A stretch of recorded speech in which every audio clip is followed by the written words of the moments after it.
Diary of William Anthony Kitchen, Army Field Clerk. In case of accidents, notify Mr. and Mrs. J.E. Kitchen, Edgar Springs, Missouri, my father and mother.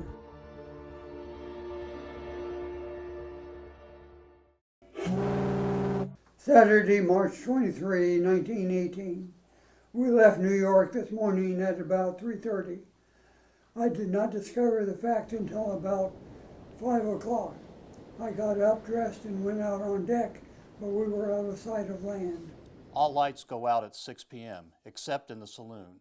Just as soon as the door opens, they go out in there too, so there is no chance for a light to be exposed to the enemy.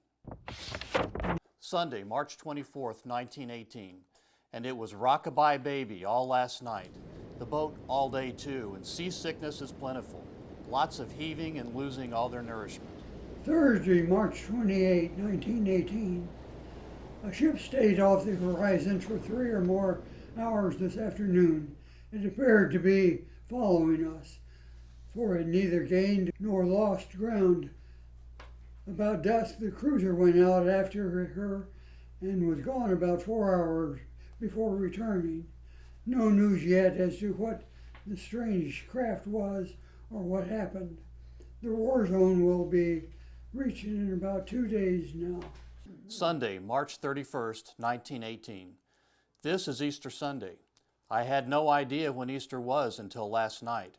In harmony with the occasion, eggs were served at breakfast. We crossed the 30-degree line about 8 a.m. today. This is not the actual war zone as prescribed by Germany, but it is so recognized by the United States, as no chances are taken. All guns are uncovered and loaded, ready for action. Everyone is now wearing their life preservers wherever they go. Tuesday, April 2, 1918. A year ago tonight, I was in Washington and heard President Wilson deliver his message calling for a declaration of war against Germany. Little did I think then that a year hence I would be on the ocean bound for Europe. Thursday, April 4, 1918. A soldier and a sailor died on ship last night. We had a big battle with submarines this afternoon. Suddenly at 12:20 p.m., the ship received a terrible jar. I was sure that we had been torpedoed. I then looked about 1,500 yards aft and saw great explosions in the water.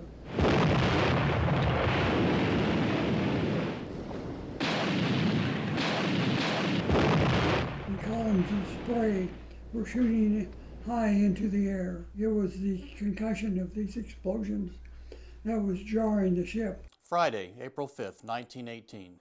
Tied up at dock just before sundown, and one of the first sights that greeted my eyes was some Austrian and German prisoners piling lumber. Many American soldiers and sailors were on the docks to greet us, and the boys on the ship divided their cigarettes and candy with them. Several French soldiers just back from the front were around. Some of them looked to be 50 years old.